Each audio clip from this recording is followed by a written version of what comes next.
Mahasiswa yang tergabung dalam aliansi BEM Tasikmalaya Jawa Barat menolak pengesahan KUHP atau Kitab Undang-Undang Hukum Pidana. Sebab menurut para mahasiswa ada sejumlah pasal dalam KUHP yang janggal. Untuk menyampaikan aspirasinya, mereka pun mengepung gedung DPRD Kota Tasikmalaya pada Kamis 15 Desember 2022. Pantauan harapan rakyat online mahasiswa yang hendak masuk ke ruangan anggota DPRD Kota Tasikmalaya gagal. Hal tersebut lantaran petugas kepolisian yang berjaga di pintu masuk menghadang massa. Sehingga terjadilah saling dorong antara mahasiswa yang ingin masuk dan polisi yang bertugas menjaga. Merasa pintu ruangan kantor DPRD lantai 1 mendapat penjagaan ketat, massa kemudian merangsek masuk ke kantor ruangan rapat paripurna DPRD lantai 2. Meski ada petugas polisi yang berjaga di pintu masuk ruangan tersebut, namun tidak menyulitkan mahasiswa untuk bisa menduduki ruang rapat DPRD. Korlap Aksi Randi Rizky mengungkapkan bahwa ada beberapa pasal-pasal janggal dalam KUHP yang disahkan pada 6 Desember 2022. Ia menuturkan yang paling kontroversial yaitu pasal 218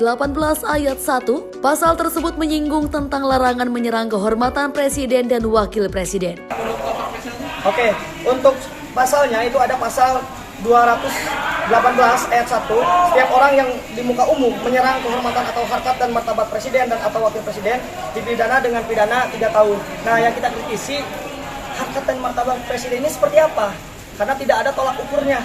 Apakah kita aktivis mahasiswa ketika melaksanakan demonstrasi menghina presiden ataupun bisa dikatakan presiden hari ini gagal, kita bisa dipenjara karena tidak ada tolak ukur dari pasal 218 ayat 1 ini gitu.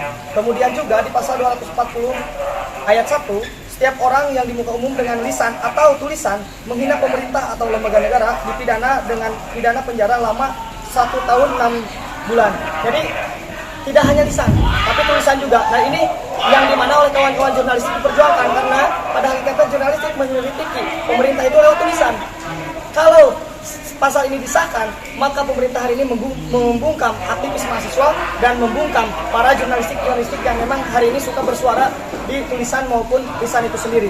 Dalam pasal ini, jika menyerang kehormatan atau harkat dan martabat presiden maupun wakil, maka dipidana dengan kurang penjara 3 tahun. Ia pun mempertanyakan yang menjadi persoalan harkat martabat presiden seperti apa, karena menurutnya tidak ada tolak ukurnya. Selain itu, terkait KUHP ini, mahasiswa juga mempermasalahkan pasal yang mengatur tentang menghina pemerintah dan lembaga negara dengan lisan dan tulisan. Dalam pasal itu, setiap orang yang di muka umum melakukan hal tersebut maka akan dipidana penjara lamanya 1 tahun 6 bulan. Maka menurutnya pasal tersebut bisa membungkam aktivis mahasiswa dan juga para jurnalistik yang memang bersuara lewat tulisan. Selanjutnya pasal 188 ayat 1 yang menurut Randi tak kalah kontroversial, yaitu tentang larangan menyebarkan atau mengembangkan paham atau ajaran selain Pancasila.